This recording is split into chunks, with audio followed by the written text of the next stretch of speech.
I remember really vividly my first time ever watching a horror movie. It was before I'd even reached the age of 10. My family owned a ton of VHS tapes before the advent of the DVD, and we had a pretty large collection. A significant portion of them were dedicated to Disney films, and another large portion was made up of horror films. It was one weekend night that I was exposed to one of those horror VHSs in the collection, Halloween 2. At the time, I had yet to see the original, but there was something quite special about my very first exposure to horror. The movie focused on my, to this day, favorite holiday. It featured some genuinely frightening moments, and it also had an incredible score. Later I would see the original Halloween, and I would fall even more in love with the series. The series remained my favorite of the slasher series to gain prominence in the horror genre, and I still hold the films incredibly close to my heart. Now, I am more than aware that the series has its flaws. There is rarely an ever-present continuity between the sequels, and they vary wildly in quality. So it's with a bit of hopeful skepticism that I go into each new entry. The most recent entries in this franchise, Rob Zombie's remake and sequel, did little to stoke interest in continuity, and despite some die-hard fan love, it just wasn't enough for Dimension Films to follow up with those. After a couple of false starts, Dimension lost the production rights and rights reverted back to Miramax. And in 2016, Jason Blum's Blumhouse Productions gained access to the rights. While I was initially saddened to learn Dimension had lost the rights, when news of the Blumhouse deal broke, I was immediately excited. Blumhouse had made a name for itself in much the same way that Magnet Releasing had done in the late aughts, by releasing really quality genre pictures. My excitement grew and the fire was stoked once again when it was announced that John Carpenter would be involved as an executive producer, composer, and creative consultant.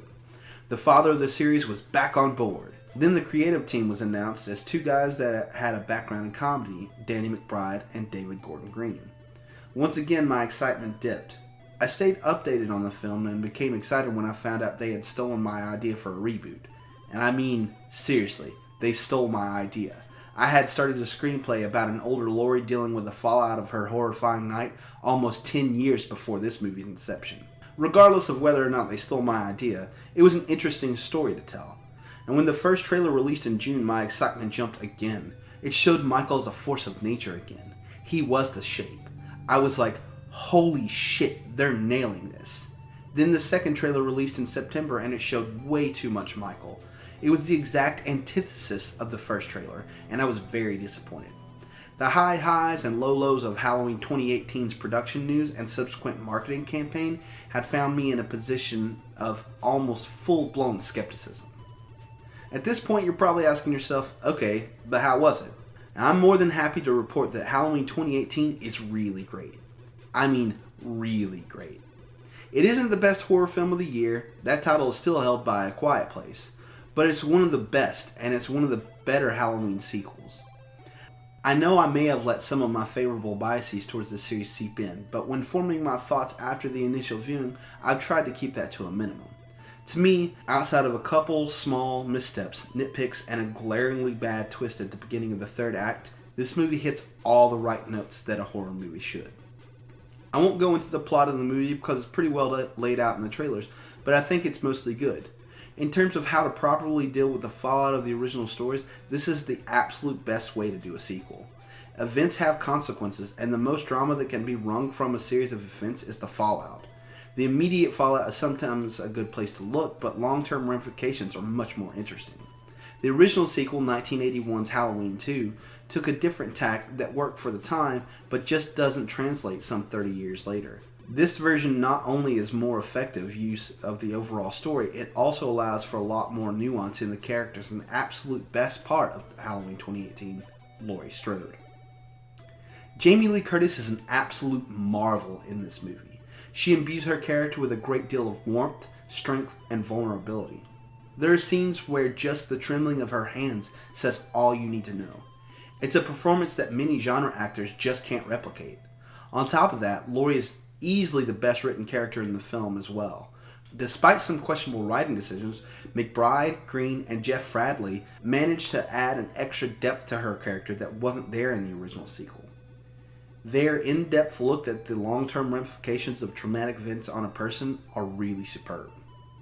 The other characters seem to mostly be discardable, which is a shame seeing as the movie doesn't focus completely on Laurie. Judy Greer's Karen, Laurie's daughter, is the most standout of these throwaway characters. She has a little more to do and presents ramifications for Laurie's flaws and how those seep into the generations that follow. Greer also does a pretty great job, especially in the really wonderful sequence near the end of the movie. Andi Matichak, the granddaughter of Laurie, has some of the least to do character-wise, but tries admirably to elevate the character to something else. I really enjoyed Will Patton's police officer, but mostly because I like the actor, because again, his character isn't as well formed as Laurie and is given very little to do. Hollick Billinger's Dr. Sartain is the Dr. Loomis stand-in that really bothers me, which I'll get into later. The final character that I want to talk about is, of course, Michael / The Shape. James Jude Courtney portrays Michael and for the most part gets it spot on. The movement of Nick Castle in the 1978 original is really the benchmark by which all other Michaels are judged. In it, he really moves in a fluid and nondescript manner. Every other version of Michael has failed to live up to that. They've all been mechanical or brutish or theatrical. Courtney, to his credit, manages to recreate most of the fluid ethereal malevolence almost every time he's on screen. There are times where he does falter, such as a couple of scenes where we see Michael handling a knife, and it doesn't take anything away from the experience, but is noticeable as a fan of the series. Now, a lot of the heavy lifting for making Michael scary as a presence in any of the movies is done by the director. Moving the camera around and shot composition are completely necessary to giving him the mystique he needs. Thankfully, the direction here is mostly good. Green, a real unknown to the genre, is at his best when he's directing the more dramatic elements in the movie. There's one scene in particular with Laurie sitting in her car after hearing that Michael will be transferred that is just superb. I also really enjoyed the moments between Laurie and Allison. This dinner scene is exceptional in its execution, and the moments between the two of them there really make the movie special. His direction with the horror elements is pretty okay. He manages to really make Michael a force of nature again, and for that I must really praise him. He also manages a really competent job of creating tension. There's one sequence that I think is truly spectacular that I won't ruin here. That all said, I do think that a more seasoned horror director would have been able to wring out even more tension than what you find. One of the most appreciated things as a fan of the series and the movie are the little callbacks to the other films in the series. None of them are too showy, and most of them actually add to the overall experience.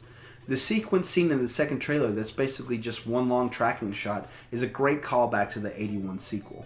The sequence with the babysitter character is a pretty solid reimagining of a handful of scenes from the original, and the final showdown between Laurie and Michael has several instances of homages to the original that are all incredibly effective and just straight up cool.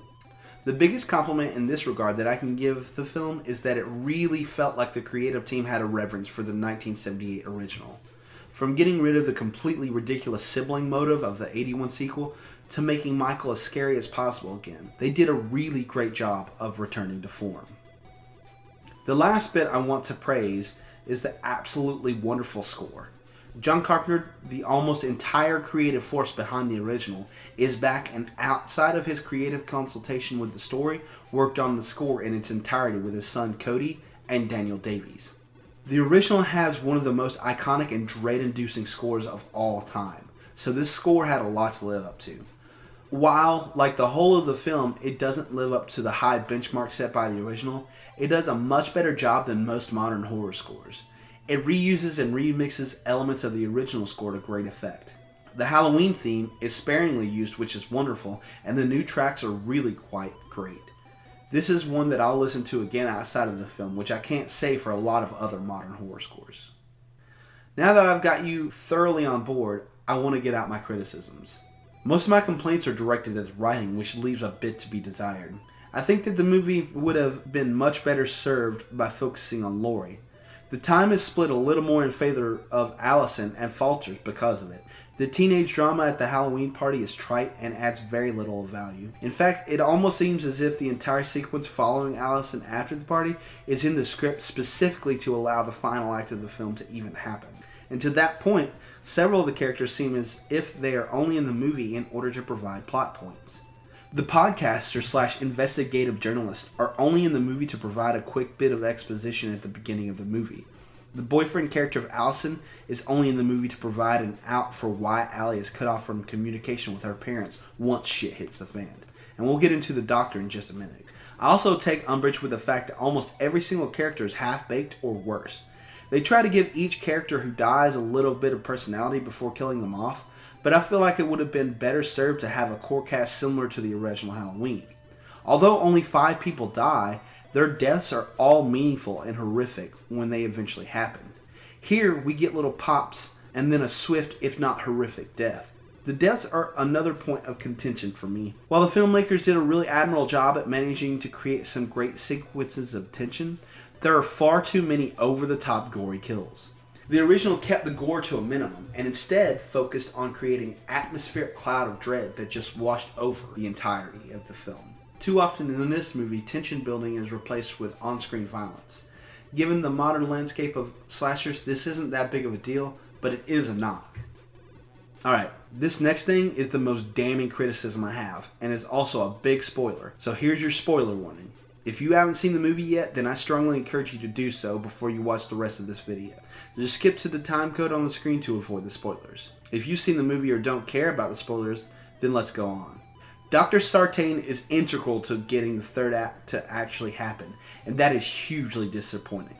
I was hoping the Doctor would play less of a role, but when he was brought back in to help the police, I was pretty okay with it.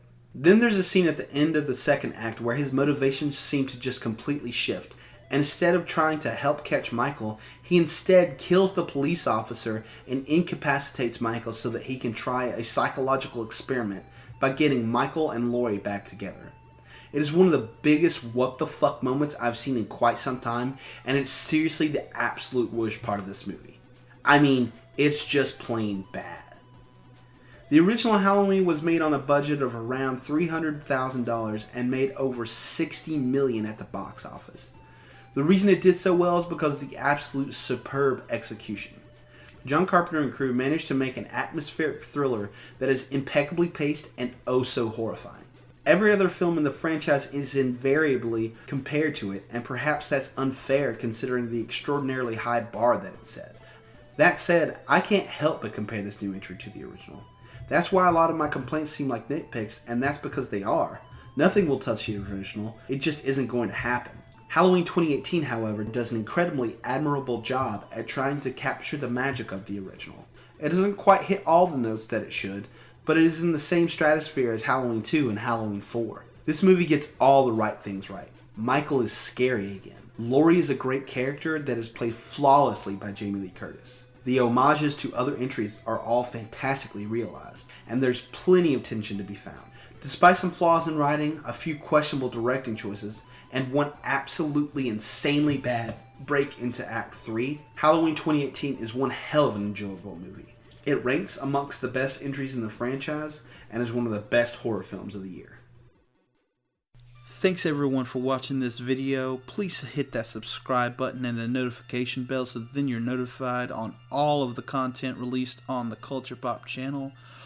Also, don't forget to share this channel with your friends so that then they can also enjoy all the content that Culture Pop has to offer.